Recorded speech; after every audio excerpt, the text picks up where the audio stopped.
जी अस्सलाम वालेकुम। Lecture number 24 start हो गया है जी। ये 23 के बाद आता है। अच्छा, कल हमने सवाल किया था मार्जिनल एब्जॉर्प्शन का। क्विक रिवीजन कर लिया करें फटाफट। फ़र्क दोनों में सिर्फ किसका है? फिक्स्ड एफओएच की कॉस्ट एब्जॉर्प्शन वाले प्रोडक्ट की कॉस्ट का पार्ट बनाते हैं, मार्जिनल वाले इसको पार्ट नहीं बनाते बल्कि इसको एज अ पीरियड कॉस्ट जो है वो चार्ज कर देते हैं। वेरिएंस एब्जॉर्प्शन में आएगा, जाहिर सी बात है क्योंकि वो एब्जॉर्ब करवाते हैं, एक्चुअल से डिफरेंट हो सकते हैं, इसलिए वेरिएंस आ जाता है। मार्जिनल के अंदर चूँकि एब्जॉर्ब करवाने वाला चक्कर नहीं होता, एक्चुअल एफओएच लिए होते हैं, इसलिए कोई वेरिएंस नहीं आता। और बस मोटी मोटी यही बातें थी। फॉर्मेट आपके सामने है।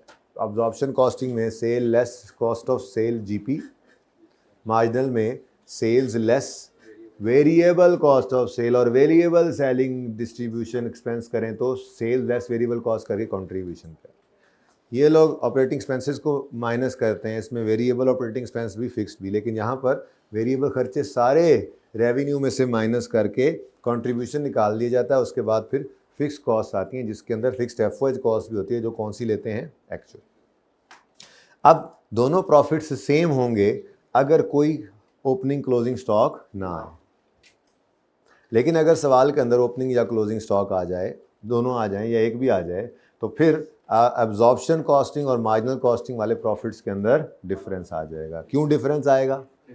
वही फिक्स्ड एफओएच की कॉस्ट जो पर यूनिट कॉस्ट के अंदर शामिल की गई थी, वो जाहिर सी बात है क्लोजिंग स्टॉक के अंदर पड़ी हुई है, स्टॉक के यूनिट्स के अंदर पड़ी होती है। तो पिछले पीरियड के यूनिट्स इधर आ जाएं या इस पीरियड से यूनिट्स आगे निकल जाएं, वो फिक्स्ड एफओएच की जो पर यूनिट कॉस्ट उनमें पड़ी होती है, वो पीरियड कॉस्ट नहीं रहती है, क्योंकि वो प्रोडक्ट कॉस्ट है। तो जिधर प्रोडक्ट जाती है वो उधर चली जाती है। प्रोडक्ट अगर बिक गई, सेल हो गई, तो वो भी कॉस्ट ऑफ सेल में चली गई। और अगर प्रोडक्ट बिकी नहीं है, अनसोल्ड है, क्लोजिंग स्टॉक बनी है, तो इस पीरियड से निकल गई, अगले पीरियड में चली गई ना प्रोडक्ट, तो कॉस्ट भी साथ चली गई। तो अगर स्टॉक्स होंगे तो फिर एब्जॉर्प्शन और मार्जिनल का प्रॉफिट सेम नहीं होगा।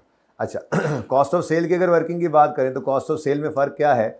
यहाँ पर हमने डायरेक्ट मटेरियल, डायरेक्ट लेबर और वेरिएबल ओवरहेड, ये वेरिएबल कॉस्ट भी लेनी होती हैं, और फिक्स्ड एफओएच की कॉस्ट भी ओएआर निकाल कर एब्जॉर्ब करवानी होती है।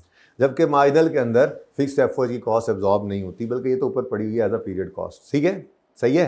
टोटल प्रोडक्शन कॉस्ट जो आएगी ये फुल कॉस्ट होगी, और यहाँ पे जो टोटल प्रोडक्शन कॉस्ट आएगी ये मार्जिनल कॉस्ट होगी, वेरिएबल कॉस्ट होगी, इसमें फिक्स्ड एफओएच की कॉस्ट शामिल।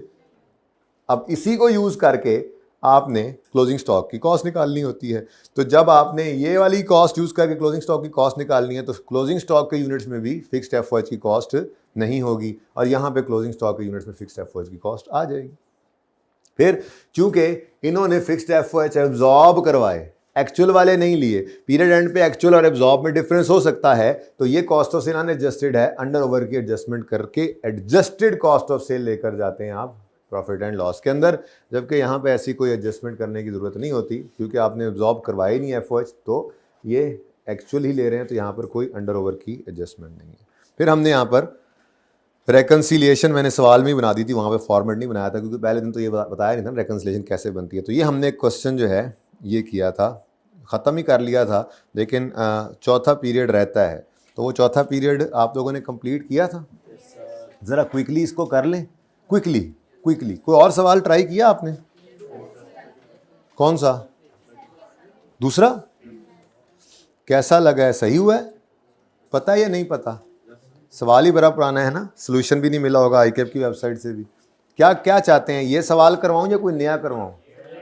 ये करना चाहिए। चलो फिर ज़रा क्विकली मुझे फोर्थ पीरियड करा दो ताकि रिवीजन में आ जाए। अभी ये टॉपिक नया ही है ना, अभी पुराना तो नहीं ना हुआ ये टॉपिक। ठीक है, तो क्विकली ये 5 से 7 मिनट नहीं लगेंगे आपको सवाल को, वो सवाल आपको याद हो चुका हुआ है। ठीक है, लेकिन सवाल याद नहीं किया आपने, अल्हम्दुलिल्लाह आपने उसके अंदर वो कॉन्सेप्ट याद कर लिया। दोनों में फ़र्क कहाँ कहाँ आता है, एग्जैक्टली किस किस जगह पे, फॉर्मेट एक बना लिया। अब हर सवाल मैं कोशिश करूँगा उसी फॉर्मेट के अंदर डालने, और ढल भी जाएगा।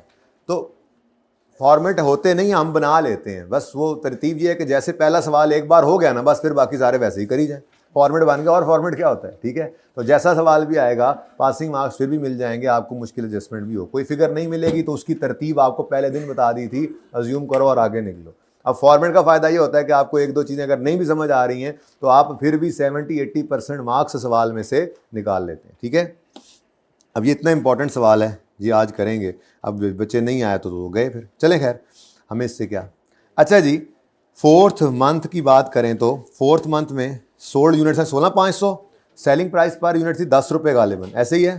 तो 10 रुपये इंटू 16,500 1,65,000, ठीक है जी।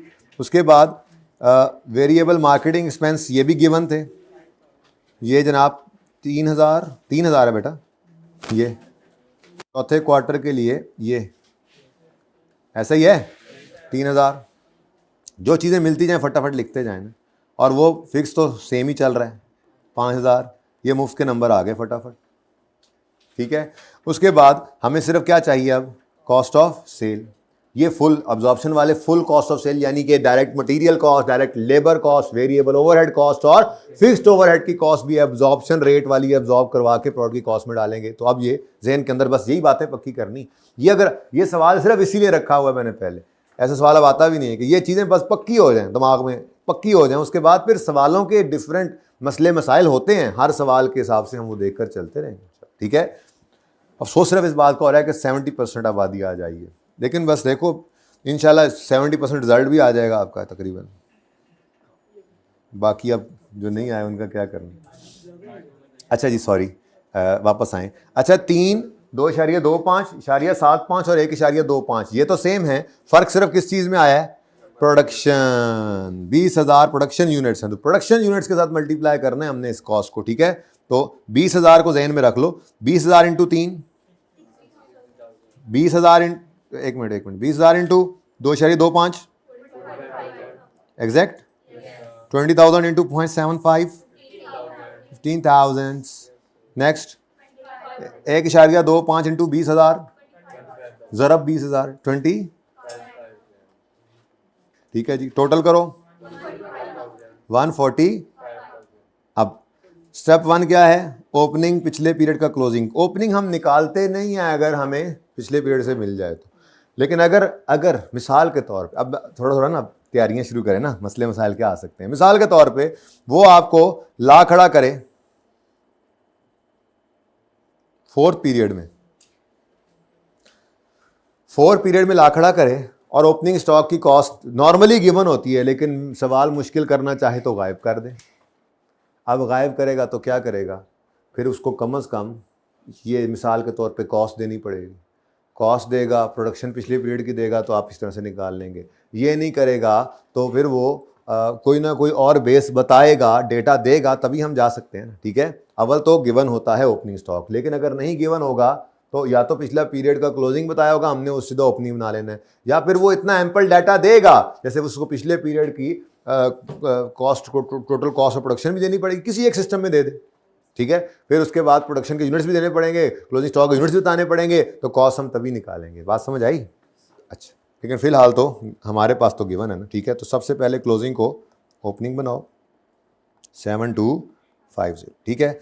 अब इस पीरियड का क्लोजिंग निकालना है, total production cost divided by कितने यूनिट्स, 20,000 प्रोडक्शन यूनिट्स, ये आ गई पर यूनिट कॉस्ट इनटू, अब इस पीरियड का, अब बस यही सवालों में मुश्किल यही होगी कि ओपनिंग क्लोजिंग स्टॉक, इनमें से कोई यूनिट्स मिसिंग होंगे, तो वो आपने क्वांटिटी स्केड्यूल मैंने बताया था जैसे, या वो क्वेश्चन लिखकर आप वो मिसिंग फिगर निकाल के रख लेंगे। तो बस यही चीजें ही होती हैं और क्या इन सवालों के अंदर, ठीक है।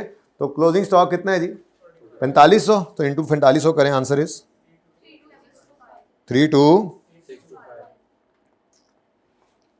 बड़ा स्टॉक है, पक्की बात है, इतना ही है, 32,625 जी,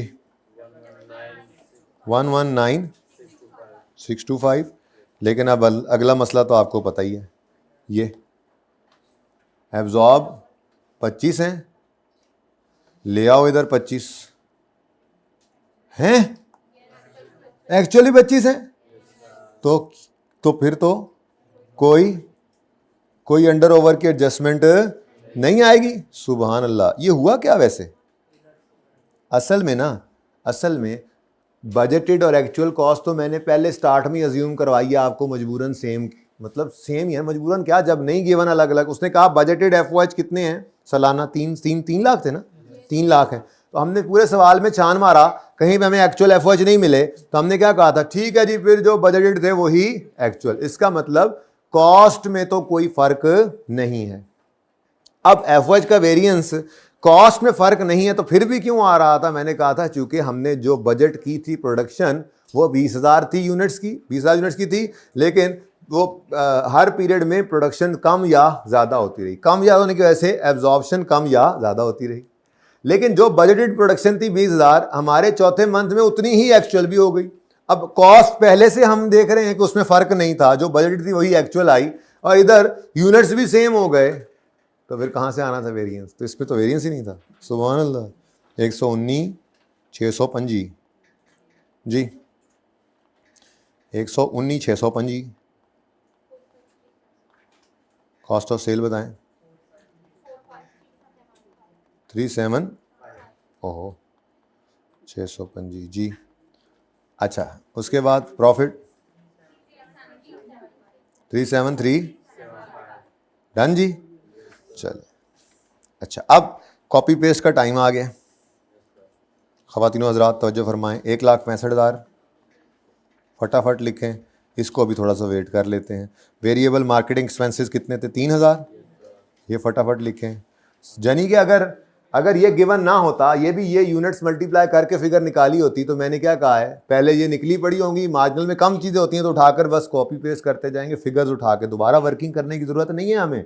अगर पर्चे में एक बार हमने एब्जॉर्प्शन वाली प्रॉफिट स्टेटमेंट के अंदर ये शो कर दिया इतने यूनिट्स इनटू इतने रुपए, तो ये आता है, तो अगली बार वही फिगर लिखने के लिए दोबारा वर्किंग शो करने की ज़रूरत नहीं है।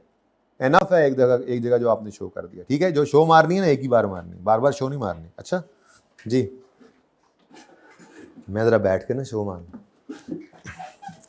अच्छा जी, okay okay okay. Now fix marketing तो 5,000 ही है, और उसके बाद फिक्स्ड एफओएच कॉस्ट भी 25,000 है। नाउ एक ही चीज़ रह गई है, और वो है कॉस्ट ऑफ। अब इसमें भी चूंकि एब्जॉर्प्शन वाले में वही चीज़ें हैं जो मार्जिनल में भी आनी, मार्जिनल में उल्टा एक चीज़ कम आती है, फिक्स्ड एफओएच नहीं आते, तो कॉपी पेस्ट। कितना आसान काम है। तो पहले एब्जॉर्प्शन बना लिया करेंगे, बस उस पर थोड़ा सा मेहनत लगेगी, मसले मसाइल ज़्यादा होंगे। मार्जिनल तो आसान है, मार्जिनल में तो बस यही समझना था कि एक्चुअल एफओएच लेने हैं। यहाँ पर क्या लेने हैं? एक्चुअल एफओएच लेने हैं, और जो अजम्पशन लेनी पड़ सकती है पॉसिबली वो क्या है, बजटेड दे और सवाल में बताए ना एक्चुअल क्या है, तो फिर बजटेड और एक्चुअल सेम, बस इतने से मसला ही होता है इसके अंदर, और कोई मसला ज़्यादा होता नहीं है। ठीक है, कॉन्सेप्ट पक्का हो जाए ना, तो आपको वो एब्जॉर्प्शन वाली फिगर दे, मार्जिनल वाली निकालनी हो, मसला नहीं है, मार्जिनल वाली दे, एब्जॉर्प्शन वाली भी जाना हो, मसला नहीं है, डेटा देगा एम्पल, आप कॉन्सेप्ट होना चाहिए आप। ठीक है, अच्छा जी, अब जी टोटल किधर गया जी, किधर, यहाँ पे, कहाँ पे, यहाँ पे पहुँच गए थे जी। प्रोडक्शन कॉस्ट 120,000, उसके बाद इसको क्लोजिंग को ओपनिंग बना लो 6,000, और ये सबसे पहला काम करना है, ठीक है ना। उसके बाद क्लोजिंग निकालना है, तो 1,20,000 को डिवाइड करो 20,000 से, मल्टीप्लाई करो, कितने यूनिट से? 1,500, 4500 थे। सुभान अल्लाह, करो जी, आंसर बताओ। 27,000 जी, 99,000, ठीक है। 99,000 इधर ले आओ, आंसर बताओ। 63,000। प्रॉफिट बताओ 30। अभी भी फ़र्क तो फिर भी आ रहा है इस साल तो, चलो खैर वो क्यों है, स्टॉक जो आ रहा है। आ जाओ इधर, प्रॉफिट अंडर एब्जॉर्प्शन कितना है जी? 37 कितना था? 375। ओके, अब नीचे वाला लिख कर नहीं बैलेंसिंग निकालना, मैं तो ये कहा था जो सिखाया था वो करो, ठीक है ना। अब डिफरेंस इन जो क्लोजिंग स्टॉक है वही डिफरेंस इन ओपनिंग स्टॉक लिख लूँ ऐसे ही 1250, इस पर कोई एतराज़ तो नहीं? यही बनना है ना, यही दोबारा लिखना पड़ेगा, ठीक है। अब आते हैं जी क्लोजिंग स्टॉक की तरफ। क्लोजिंग स्टॉक में क्या फ़र्क है जी, ये डायरेक्ट निकालें। 32,625 एब्जॉर्प्शन वाला है और 27,000 मार्जिनल वाला है। एक मिनट, जगह बना लूँ थोड़ी सी।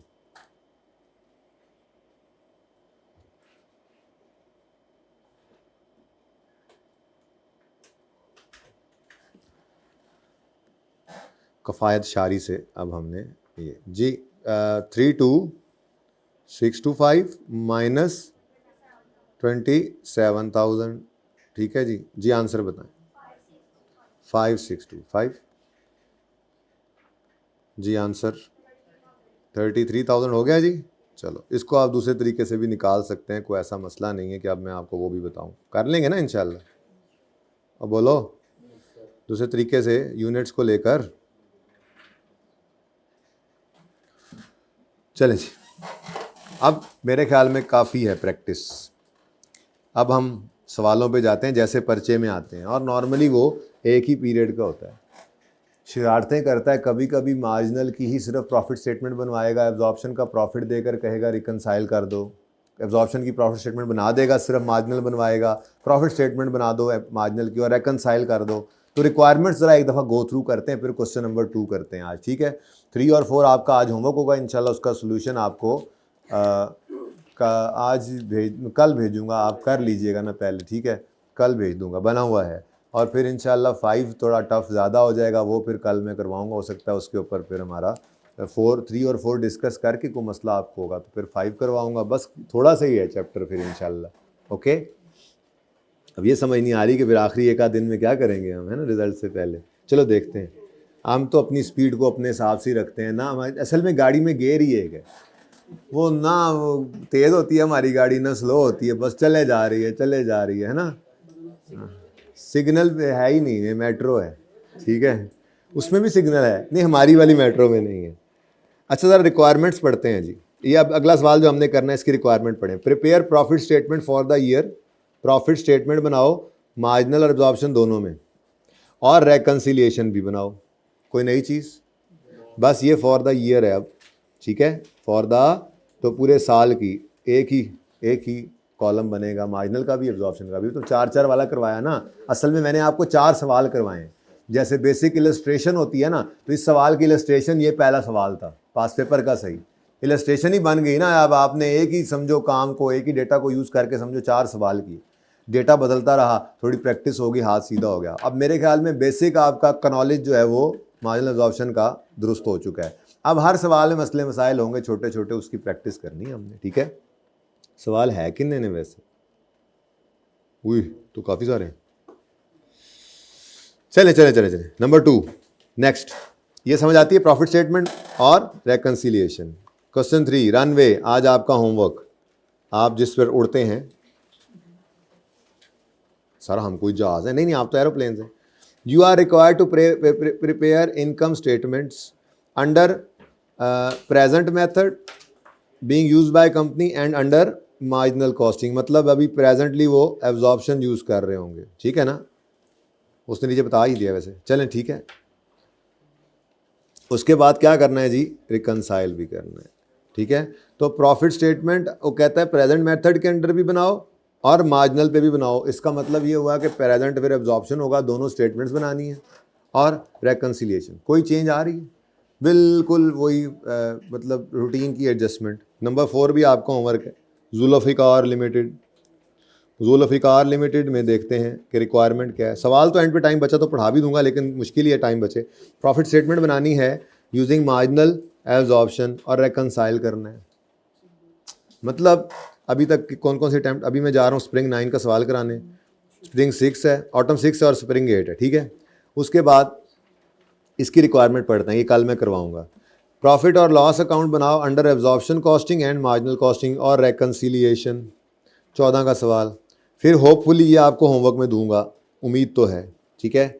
इसमें आप देखें अजम्पशंस यूजिंग मार्जिनल कॉस्टिंग, वो एंड पे जो मैंने डलवाई थी इत्तेफाक से, वो ये पास पेपर में आया हुआ 4 नंबर का। तो मैंने कहा इसमें थेरी आए तो इसी तरह की आती है जो आपके नोट्स के अंदर है, लेकिन आप चैप्टर एंड होने पर ज़रूर देख लिया करें। ABC किसी ने देखा हो तो छोटा सा चैप्टर था, ABC का ऑडिट किया, कुछ नया तो नहीं निकला उसमें, बता दिया करो वास्ता जे। मैं इसलिए नहीं कहता को, मैं दावा नहीं कर रहा होता, मैं तो उल्टा चाह रहा होता हूँ कोई मैनू दस दे कुछ रह गया तो मैं पढ़ा दूँ। ज़रूर बताया करो।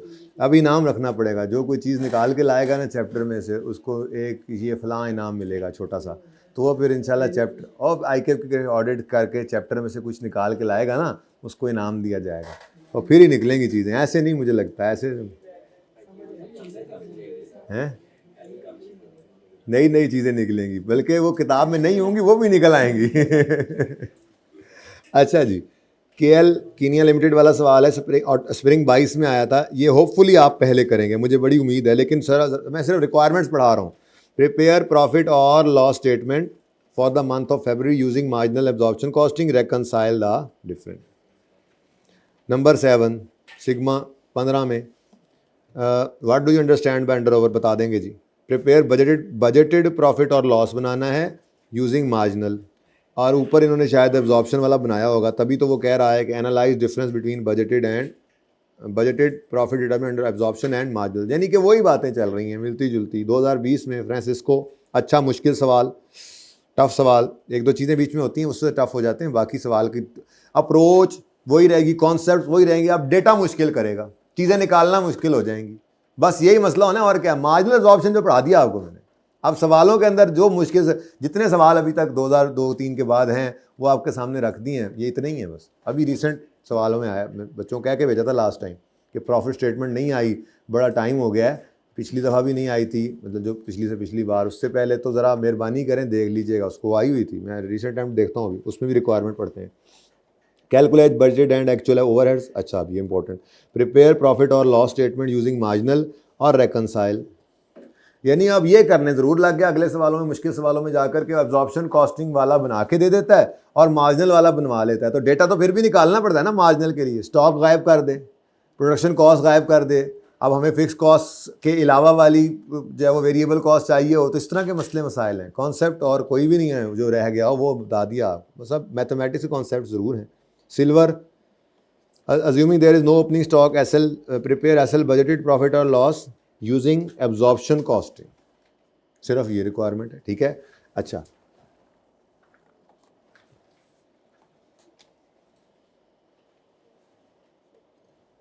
यार आ जाओ,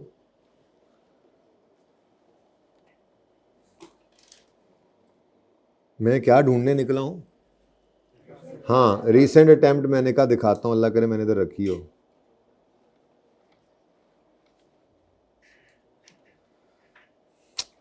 इसकी तो पड़ी है, चलें बहरहाल, अब मैं कल इंशाल्लाह ज़िंदगी रही तो मैं वो मेरे ख्याल में कहीं आगे पीछे रख बैठा हूँ, तो वो रिसेंट अटेम्प्ट के अंदर भी आपको रिक्वायरमेंट पढ़, सिर्फ रिक्वायरमेंट पढ़ानी थी, सवाल तो जैसे जैसे अब करने आगे आना है, ठीक है। तो इसके ऊपर मुझे लगता है कि एंड तक वो मुश्किल ही हम पहुँचेंगे। अभी मैंने सवाल देखे हैं तो मेरी यादें ताज़ा हुई हैं, कुछ एक सवाल ऐसे हैं, इसमें बड़े हैवी वेट सवाल हैं, तो पूरा एक दिन लगता है। ये सिल्वर तो चलो शायद आप ही करें, ये भाई फ्रांसिस्को हैं, ये भाई सिग्मा हैं, ये जनाब भाई कीनिया हैं, जो आप करेंगे लेकिन कराना पड़ेगा। XY कल कराना है, मतलब अब ट्यूसडे को ही आएंगे, तो ट्यूसडे वेडनेसडे थर्सडे फ्राइडे हैं तो 5 दिन, अल्लाह करेगा ये उसमें ये ज़रूर हो, अल्लाह करे कि इसमें कंक्लूड हम ये कर दें, ठीक है। फिर टेस्ट आप लोगों ने कल दिया था, कैसा हुआ था, कैसा लगा, सरप्राइज़। अच्छा वो FH के चैप्टर में से था सवाल या ABC में से था, समझ नहीं आ रहा था ना, है ना। अच्छा चलो जो समझ आया कर दिया था, बस ठीक है, वो फिर इंशाल्लाह डिस्कस कर लेंगे। चलें जी आ जाएं, अब क्वेश्चन नंबर 2 पढ़ते हैं जी। क्वेश्चन नंबर 2, चलो भाई सवाल आ गया भाई, सवाल वाले प्रॉफिट स्टेटमेंट बनानी है अंडर एब्जॉर्प्शन और मार्जिनल और फिर रेकंसिलिएशन, ठीक है। अब जो फॉर्मेट एक बार बना दिया ना मैंने, आज वहीं पे उधर वही बनाना है, ठीक है। लेकिन पहले फॉर्मेट बनाएंगे, उससे फ़ायदा ये होता है कि मैक्सिमम चीज़ें लिख लेते हैं, पर फॉर्मेट बनाने से पहले सवाल पढ़ना ज़रूरी होता है, ठीक है। तसल्ली से सवाल पढ़ना है, ठीक है। बाकी फॉर्मेट दिमाग में अब तो छप चुका है, एक बार खाली फॉर्मेट बनाया था और एक बार वो क्या नाम है, दिलबर सवाल, जो हमारा दिलबर तो बनना था ना, इतनी ज़्यादा दफ़ा उसको किया, तो दिलबर सवाल जो था उसने हमारे वो फॉर्मेट को और पक्का कर दिया। अब उसी को पक्का रखना है, अब फिर कोई नया तजर्बा नहीं करना हमें, ठीक है। अच्छा अब तो वो फॉर्मेट P&L के अंदर sale less cost of sale GP, फिर लेस ऑपरेटिंग एक्सपेंसेस और एब्जॉर्प्शन का प्रॉफिट। दूसरा प्रॉफिट स्टेटमेंट किसका जी, मार्जिनल का, उसमें sale less variable cost of sale less variable operating expenses contribution less total fix cost, उसके अंदर कोई एडमिन फिक्स हो, सेलिंग फिक्स हो और FH भी फिक्स्ड एक्चुअल वाले माइनस कर दिए एब्जॉर्प्शन, उसके बाद कॉस्ट ऑफ सेल। दिमाग में बैठा होना चाहिए ये, ठीक है। अच्छा चलो ये सारा कुछ बनाना है, लेकिन पहले सवाल पढ़ लें। Following information has been extracted from financial records of ATF Limited. Production during the year, finished goods at beginning, ये क्या है, opening stock, opening finished goods at the end, sale price per unit, overhead cost for the year, ये total है, ये fixed overhead की cost है per unit. Admin and selling expenses, ये भी टोटल है। एनुअल बजटेड कैपेसिटी यूनिट्स के अंदर, ये एनुअल है, ये भी टोटल है, ठीक है। तो पर यूनिट सिर्फ एक चीज गिवन है। अच्छा, अभी तक तो मुझे पूरे सवाल के अंदर नहीं नजर आया कहीं पे सेल यूनिट्स का कोई फिगर नहीं नजर आई, तो निकाल सकते हैं ना, ये तो पहले दिन ही सिखा दिया था, और ये हुआ करेगा missing. Opening finish goods, closing finish goods और प्रोडक्शन गिवन है। आपकी क्वेश्चन है opening plus production less closing is equal to sale, जिसको जैसे रीअरेंज कर लें, यही सिखाई थी ना? नहीं याद तो दिखा देता हूं, ऐसे कैसे आप लोग मुकर सकते हैं, ऐसे मैं मुकरने थोड़ा ही दूंगा आप लोगों को। ये देखें, opening plus production less closing sold, ऐसे लिखें आपकी मर्जी, ठीक है। तो ये हम सेल की फिगर निकालेंगे, सेल के यूनिट्स निकालेंगे, ठीक है। सेल के यूनिट्स आ जाएंगे तो उसके बाद ये रहा, उसके बाद सेलिंग प्राइस से मल्टीप्लाई करेंगे, रेवेन्यू आ जाएगा, ठीक है। Okay, next, the actual cost per unit incurred during the year, material, labour, variable overhead. तो ये एक्चुअल कॉस्ट जो ड्यूरिंग द पीरियड है पर यूनिट गिवन है, ये क्या है? पर यूनिट, वो जो हमने यूज करना है कॉस्ट ऑफ सेल की वर्किंग में, ठीक है। अच्छा, कंपनी यूजेस फाइफो मेथड, बड़ी मेहरबानी, यही करना चाहिए, खामोशी केस में यही लिया करते हैं, मज़्यूम यही करते हैं। Cost of opening finish good inventory under absorption costing system was 450, ठीक है। और फिक्स्ड ओवरहेड कॉन्स्टिट्यूटेड, वो देख लेते हैं फिर बाद में, ठीक है। अभी तो मैंने वैसे भी क्या करना है, एब्जॉर्प्शन कॉस्टिंग से पहले प्रॉफिट स्टेटमेंट बनानी है, बोलो, एब्जॉर्प्शन कॉस्टिंग से बनानी है ना, तो ओपनिंग मुझे मिल गया है ना, तो अपना सवाल करते हैं, ठीक है। शुरू करें काम। अब सबसे पहले फॉर्मेट बना लेते हैं, कोई ज़्यादा एबनॉर्मल चीज़ तो कोई नहीं आई है। एडमिन सेलिंग इकट्ठे हैं, और एडमिन एंड सेलिंग लिखा हुआ है, और कहीं पे इनके साथ वेरिएबल भी नहीं लिखा हुआ, तो फिर इसको फिक्स्ड ही लेंगे, ठीक है। ऑपरेटिंग एक्सपेंसेस कोई नहीं है वेरिएबल वाले, ठीक है। बहरहाल फॉर्मेट अपना बनाते हैं जी। सबसे पहले मुझे बताएं कि नाम शाम आप लिख लेंगे ऊपर बिजनेस का, क्या नाम है बिजनेस का? है ATF, चलो लिख ही देता हूँ, ATF। क्वेश्चन नंबर भी तो लिखना है। पास पेपर कौन सा है? पास पेपर 2 हम कर रहे हैं जी, स्प्रिंग 2009 का क्वेश्चन नंबर 4 है, ठीक है जी।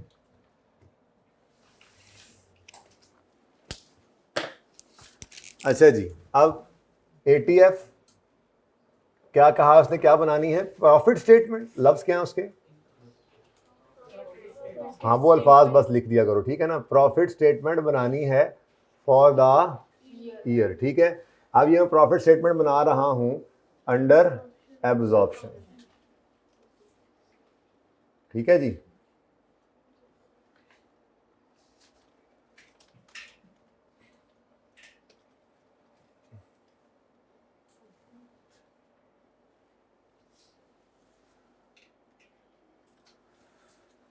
उसके बाद मैं इंशाल्लाह यहाँ पर प्रॉफिट स्टेटमेंट बना लूँगा मार्जिनल की। कॉस्ट ऑफ सेल की वर्किंग मेरा दिल है आज अलग अलग नहीं करेंगे, 2 ही तो कॉलम बनाने हैं, तो कॉस्ट ऑफ सेल की वर्किंग जो है ना मैं एक ही ओपन कर लूँगा, उसमें एक कॉलम एब्जॉर्प्शन का बना लेंगे। ये भी तरीका सीख लेना, इस पर भी टाइम बच जाता है ज़रा, ठीक है। अगर आपको लगे, देखो ना कॉपी पेस्ट ही तो कर रहे होते थे, कॉपी पेस्ट ही करना है ना, तो वो आमने सामने ही रख लेते हैं बस, ठीक है। एक फिक्स्ड FOH होगा जो एब्जॉर्प्शन के कॉलम में आएगा, मार्जिनल वाले में नहीं आएगा, बस इतनी सी बात है, ठीक है। चलो, तो रुपीज़ में ही सवाल कर लें, ठीक है। चलें, पहले तो फिलहाल बना लेते हैं अपना। सबसे पहले क्या लेंगे? सेल्स, रेवेन्यू या सेल्स जो भी लिख लें, ठीक है जी। उसके बाद ये रेवेन्यू में हमने रुपीज़ कितने गिवन है? ₹200 पर यूनिट गिवन है ना। हमें सिर्फ क्या नहीं पता? यूनिट्स जब मिल जाएंगे तो सबसे पहली वर्किंग आज ये करनी पड़ेगी। यूनिट्स जब मिल जाएंगे तो हम इस यहाँ पर प्लेस करेंगे, इंशाल्लाह भी देख लेते हैं, ठीक है। तो फिर रेवेन्यू आ जाएगा, लेस करेंगे इसमें से कॉस्ट ऑफ सेल्स। ये कॉस्ट ऑफ सेल्स के लिए हम वर्किंग करेंगे नंबर 2, ठीक है। उससे हमारे पास ग्रॉस प्रॉफिट आ जाएगा, और ग्रॉस प्रॉफिट में से हम लेस कर देंगे ऑपरेटिंग एक्सपेंसेस, जो हमारे पास सवाल के अंदर सिर्फ सेलिंग एडमिन ही आ रहे थे, ठीक है। और हम पहुंच जाएंगे प्रॉफिट अंडर एब्जॉर्प्शन कॉस्टिंग। ठीक है बच्चों, तो ये इतना सा बस फॉर्मेट बनाना है, मोटा मोटा फॉर्मेट, और क्या, नीचे वर्किंग के लिए जगह शगह भी बच गई। ठीक है, ऐसे ही इंशाल्लाह थोड़ी देर में हम यहाँ पर बना तो लें, चलो ATF प्रॉफिट स्टेटमेंट हम बनाएंगे। इसके ऊपर लिखना होता है फॉर द मंथ एंडेड, वो मैंने नहीं लिखा माजरत, तो लिख दें। ये ईयर है तो फॉर द ईयर एंडेड, जो भी ईयर है मुझे नज़र नहीं आ रहा सामने, फॉर द ईयर एंडेड नहीं दिया हुआ, बहुत अच्छी बात है, बस बहुत ही अच्छी बात है, इसीलिए तो मैंने लिखा नहीं था जी, अंडर मार्जिनल कॉस्ट। ठीक है जी, तो ये मार्जिनल कॉस्टिंग की प्रॉफिट स्टेटमेंट यहाँ बना लेंगे हम इंशाल्लाह जी। इसी तरह से रेवेन्यू आ जाएगा, लेकिन अब मैं यहाँ वर्किंग भी करना पसंद नहीं करूँगा, क्योंकि वर्किंग यहाँ पे हमने कर ली है, रेवेन्यू में कोई चेंज नहीं होता।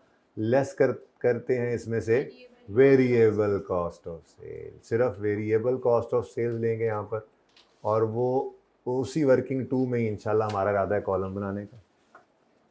और अगर कोई वेरिएबल ऑपरेटिंग एक्सपेंस आ ही जाता है तो मैंने जगह बहरहाल छोड़ दी है, वो माइनस करके हम कहाँ पे पहुँचते हैं जी,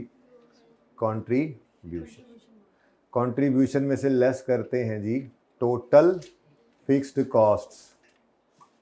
ठीक है जी, तो टोटल फिक्स्ड कॉस्ट्स में फिक्स्ड सेलिंग एडमिन भी, क्या कह दें, फिक्स्ड सेलिंग एडमिन भी आ जाते हैं, और फिक्स्ड प्रोडक्शन वाले यानी FOH की कॉस्ट भी यहीं पर आ जाती है। ठीक है, तो उसके बाद एंड पर हम पहुंच जाते हैं, तो प्रॉफिट अंडर मार्जिनल आ जाएगा। ठीक है बच्चों, ओ बच्चों ओ बच्चों ओ बच्चों ओ बच्चों ओ अकल के बच्चों।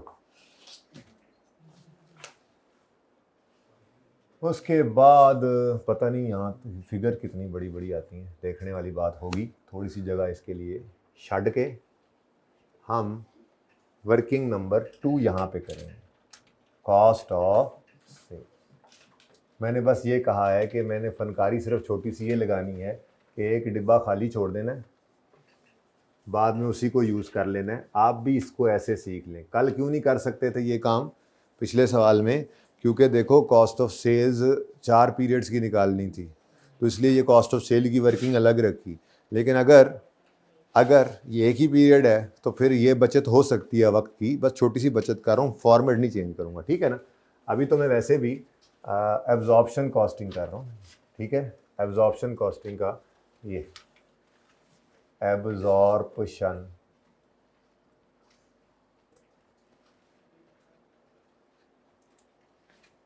ठीक है जी। अच्छा, अब क्या है जी, कॉस्ट ऑफ सेल का फॉर्मेट भी बता ही दें। Direct material cost, direct labour cost, और वेरिएबल ओवरहेड्स की कॉस्ट, और बल्कि एक एक लाइन भी छोड़ देते हैं, वर्किंग भी तो करनी पड़ सकती है। Direct labour cost, variable overheads की कॉस्ट, ऊपर हेडिंग देता था मैं फिक्स्ड फैक्ट्री ओवरहेड्स, बट ठीक है रहने दो, हो गए बड़े, इतने तो हो ही गए। फिक्स्ड ओवरहेड्स की कॉस्ट, ठीक है। उसके बाद हम पहुंच जाएंगे टोटल प्रोडक्शन कॉस्ट। दोबारा से सिर्फ फॉर्मेट बना रहा हूँ, सिर्फ फॉर्मेट इसलिए बना रहा हूँ, आपने 1-2 लाइनें छोड़कर बनाया करनी है फॉर्मेट, ठीक है ना। फॉर्मेट सारा बना लिया हमने, क्योंकि हमें इसमें से जो चीज़ नहीं मिलेगी उसकी जगह हम अजम्पशन लेके कोई फिगर आगे चल पड़ेंगे, बाकी नंबर तो लेंगे। ठीक है, इसमें एडजस्टमेंट होगी ओपनिंग वर्क इन, वो है नहीं, होना चाहिए था लेकिन बस वो है नहीं। ओपनिंग फिनिश गुड्स की इन्वेंट्री, और लेस कर देंगे हम क्लोजिंग फिनिश गुड्स की इन्वेंट्री, और हम पहुंच जाएंगे कॉस्ट ऑफ सेल्स पर। अब ये कॉस्ट ऑफ सेल होगी unadjusted because of this absorption rolla.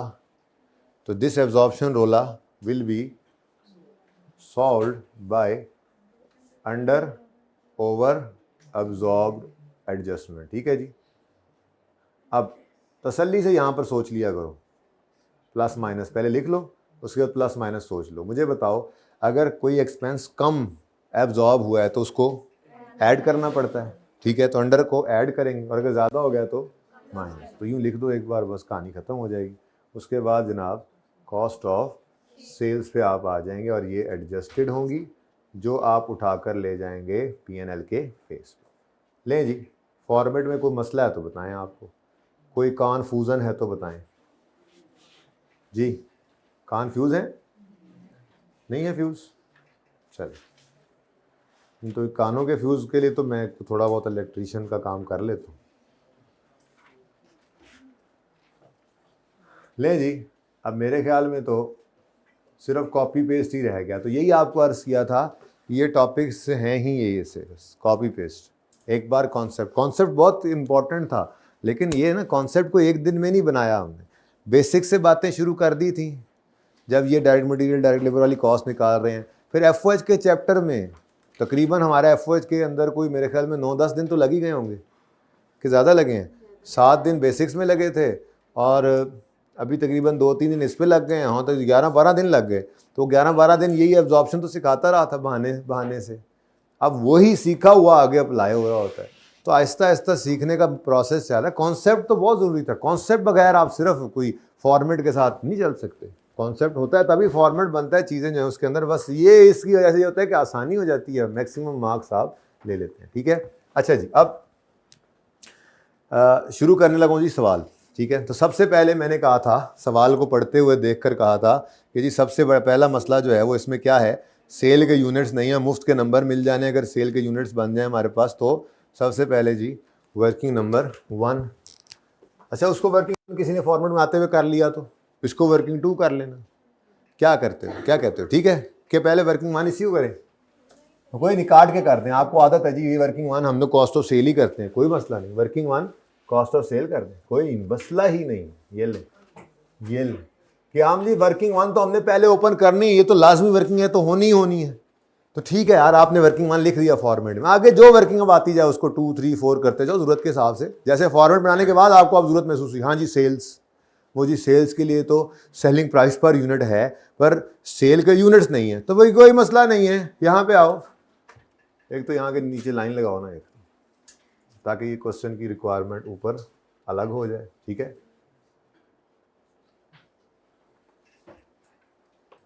और अब यहाँ नीचे वर्किंग शुरू हो रही हैं, तो वर्किंग नंबर 2 आप तो तरतीब से चलाते जा रहे होंगे, वर्किंग 1 के बाद अगले सफ़े से 2, 3 जाएंगे और चलते जाएगा जी।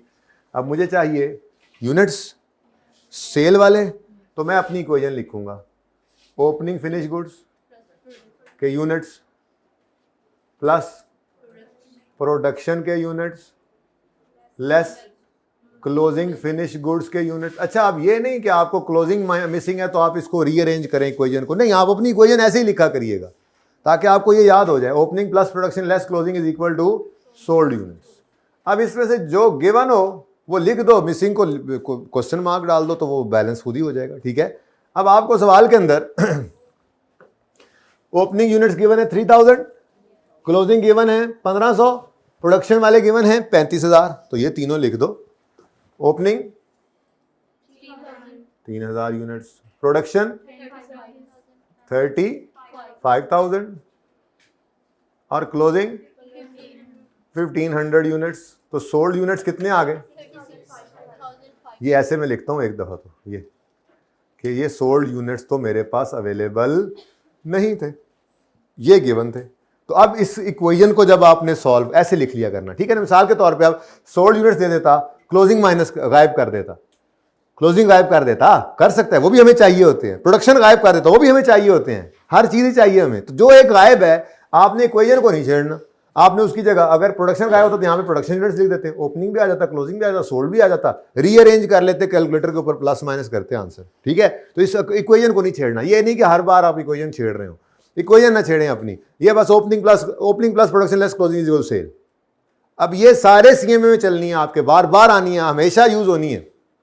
जब भी आपको प्रोडक्शन यूनिट्स चाहिए हो तो ये एक तरीका है निकालने का। एक इक्विवेलेंट यूनिट ईपीयू, वो इक्विवेलेंट प्रोडक्शन यूनिट्स निकालते हैं, वो प्रोसेस कॉस्टिंग में जाकर सीखेंगे, वो एक अलग चीज़ है। लेकिन एक ये तरीका है यूनिट्स निकालने का जो बहुत ज़्यादा चलेगा आपके सीएमए के अंदर। तो इक्वेशन को नहीं छेड़ना आपने, बस आपकी इक्वेशन यही है, opening plus production less closing is equal to cost of sale. ठीक है, कौन कौन सो रहा है, हाथ खड़ा करें। वो तो जागला है यार, ऐसे ना किया करो, देख के तो इल्जाम लगाओ। अच्छा जी, अब सोल्ड यूनिट्स कितने निकल आए फिर? 36,500। ठीक है जी, तो सोल्ड यूनिट 36,500 इधर जाकर लिखे हमने।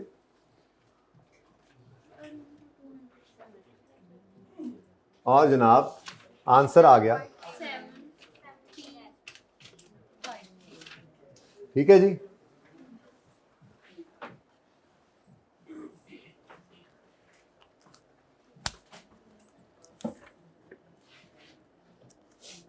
थाउजेंड में करना है या ऐसे ही चलने दें?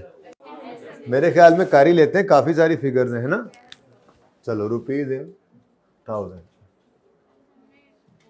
लें जी, 7300। बेटा जिसने अपने वो किताबों पे लिख लिया वो यूं कर देगा ना, ये क्या हो जाएगा, इससे मर जाएंगे क्या? ले ओके, अब साथ साथ चला लें, चलो बाद में ही करते हैं बात। असल में ज़्यादा अच्छा मुझे ये लग रहा है कि सिर्फ समझो, सिर्फ एब्जॉर्प्शन दुनिया में एग्जिस्ट करता है, वो पूरा कर लें, फिर जहाँ से जो चीज़ रह जाए उसको देखेंगे क्या करना है। ठीक है, चलें आगे नेक्स्ट। वो क्योंकि बाद में कौन सा टाइम लगता है, एक बार एब्जॉर्प्शन बन जाए तो फिर मार्जिनल करते हुए कितना वो टाइम लगता है, वो तो 10 सेकंड लगते हैं, सारा डेटा उठा के आपने लिख देना, एक दो नई चीज़ें हैं बस। सिर्फ स्टॉक को ध्यान से देखना होता है, स्टॉक डिफरेंट होता है, प्रोडक्शन की कॉस्ट एफओएच जो है वो नहीं होता, और फिक्स को जो है वो एक्चुअल लेना होता है। दो चार चीज़ें सिर्फ जहन के अंदर हो तो फिर तो बस एक 10-15 सेकंड का काम है। आगे बढ़ो जी, उसके बाद आप कॉस्ट ऑफ सेल की तरफ चलें। कॉस्ट ऑफ सेल में ये पर यूनिट कॉस्ट है हमारे पास 70, 40 और 30।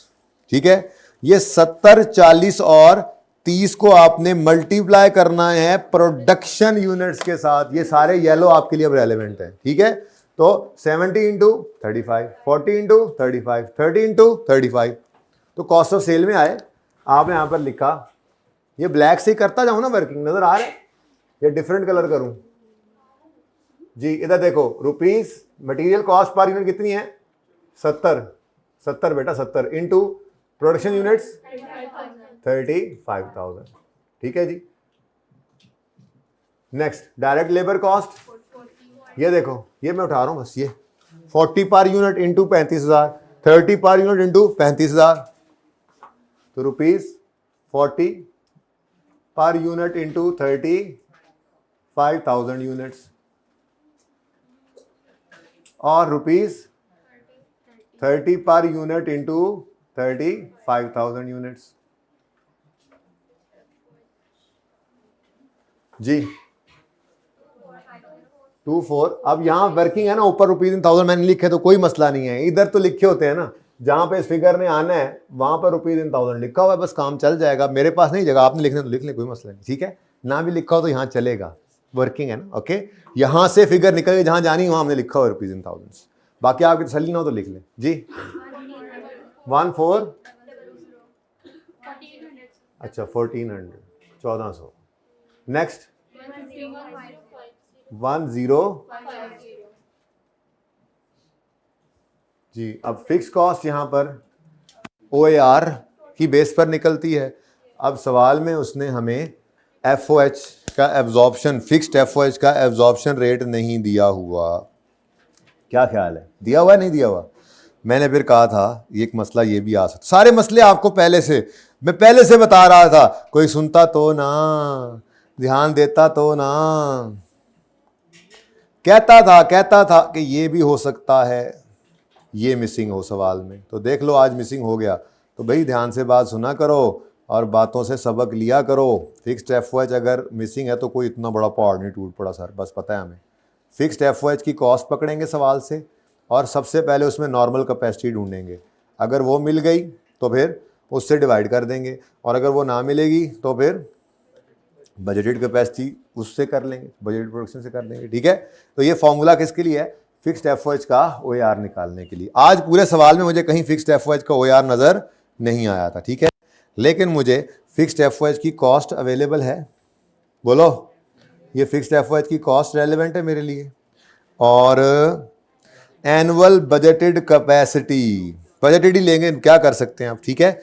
रूल लिखवा दूंगा, आज सवाल पूरा हो जाए फिर रूल लिखवाऊंगा, ठीक है। आज सवाल पूरा करेंगे, अगले 2 सवाल पढ़ूंगा, अगर कोई मसला उसमें नजर आया तो आपको बताऊंगा, उसके बाद फिर ये रूल भी लिखवा दूंगा। ये वो जो आपको ज़बानी बताया हुआ है ना, ज़बानी बातें आप भूल जाते हैं, बाद में मुकर नहीं ना सकते, फिर लिखवा दूंगा तो इंशाल्लाह फिर बाद में ला के दिखाया करूंगा। देखो बताया था, मैं बताया था तुम्हें जी। तो 1 मिलियन को डिवाइड करें 40,000 यूनिट्स के साथ, तो पर यूनिट आपके पास आ जाएगा फिक्स्ड एफओएच का रेट, एब्जॉर्प्शन रेट। तो ये वर्किंग नंबर 3 कर लेते हैं। मेरे पास नहीं है ना, जो सवाल में नहीं है वो निकाल रहे हैं, तो भाई एग्जामिनर भाई को भी बताएं कि वो हमने कैसे निकाला, वरना वो कहेगा इसे क्यों निकाला। तो फिक्स्ड ओवरहेड एब्जॉर्प्शन रेट के लिए आपने ₹1 मिलियन को डिवाइड करना है 40,000 यूनिट्स के साथ। एंड वालों नजर आ रहा है ये, ठीक है। तो आंसर इज ₹25 पर यूनिट, ठीक है। तो एक ये फिगर हमें मिली थी, ढूंढने निकले थे, एक अब ये फिगर मिली है, ठीक है। तो ₹25 पर यूनिट ये हम यहाँ पे यूज करेंगे, ₹25 पर यूनिट। ये जनाब वर्किंग 3 से आया एग्जामिनर भाई, इनटू एक्चुअल प्रोडक्शन 35,000 यूनिट्स आ जाएगा, ठीक है जी। 8750। हाँ जी, मुश्किल लग रहा है या आसान लग रहा है ये टॉपिक? बहुत आसान है, और सवाल भी आ जाता होता है इसमें से, आप देख रहे हैं। इस दफ़ा पता नहीं मेरे को 15-16 नंबर का सवाल है। 87 ओनली 875। अच्छा चलो लें जी, 875 टोटल करेंगे पार्ट 2 में। मैंने कहा है टोटल करेंगे पार्ट 2 में।